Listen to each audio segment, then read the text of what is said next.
Aujourd'hui, passons aux choses sérieuses. Je vais comparer 3 des smartphones haut de gamme les plus en vogue de cette année pour vous aider à choisir celui qui vaut vraiment le coup. Tout d'abord, l'iQOO 15, une bête de course, et le Xiaomi Mi 17 Pro Max. L'iPhone 17 Pro Max est le smartphone haut de gamme le plus vendu en Chine, et aussi le plus cher. C'est parti! Côté design, les 3 modèles sont relativement grands, mais l'iPhone offre la meilleure prise en main.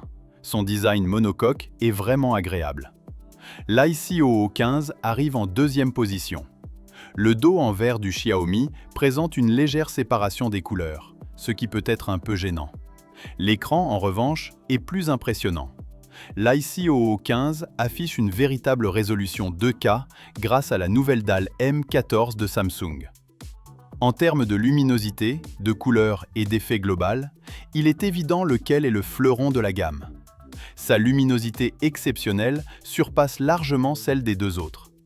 Xiaomi utilise un écran à très haute résolution.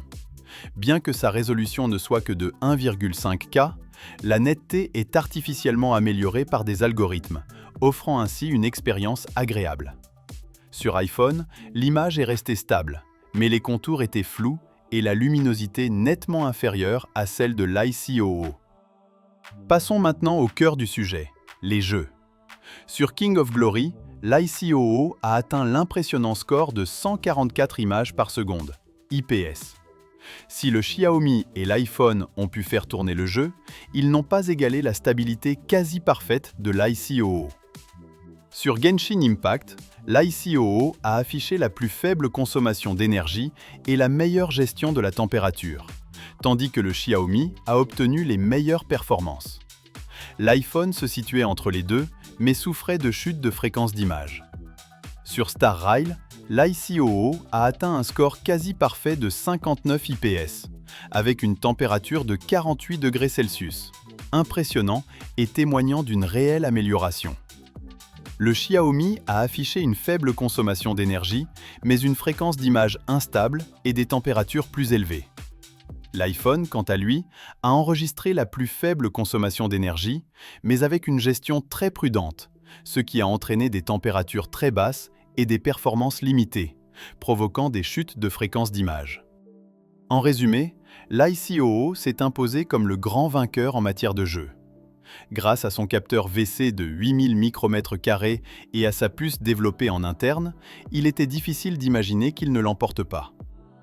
En photographie, Xiaomi dominait, offrant une netteté exceptionnelle sur l'appareil photo principal et les meilleures photos de nuit. Une stabilité remarquable. L'iPhone s'est également amélioré cette année, avec un triple capteur photo bien équilibré, des couleurs homogènes et un téléobjectif de 73 mm particulièrement performant, idéal pour les portraits comme pour les objets. L'enregistrement vidéo de l'iPhone restait solide, mais la qualité photo de l'iPhone demeurait la même, utilisable sans être révolutionnaire. Côté autonomie, l'iPhone a tenu 11h21, le Xiaomi 10h38 et l'iPhone moins de 10h. Le principal problème réside dans la lenteur incroyable de la recharge de l'iPhone. En 2025, c'est toujours aussi lent. Quant au système d'exploitation, iOS 26 souffre de nombreux problèmes, est lent et consomme anormalement beaucoup d'énergie. Ceux qui n'ont pas encore effectué la mise à jour devraient s'abstenir. D'un autre côté, les marques nationales gagnent en stabilité. Origin OS 6 et Surge OS 3 offrent tous deux une expérience utilisateur très aboutie cette année. En bref, pour une expérience de jeu optimale, l'iQOO 15 est le choix idéal. Pour la photographie complète et l'écosystème Xiaomi, le Xiaomi 17 Pro Max offre une expérience complète. Pour ceux qui utilisent iOS ou font du montage vidéo, l'iPhone 17 Pro Max est également une bonne option, mais je ne recommanderais pas d'acheter ce modèle sans bien réfléchir. Lequel préférez-vous? Partagez votre avis dans les commentaires. C'est tout pour aujourd'hui.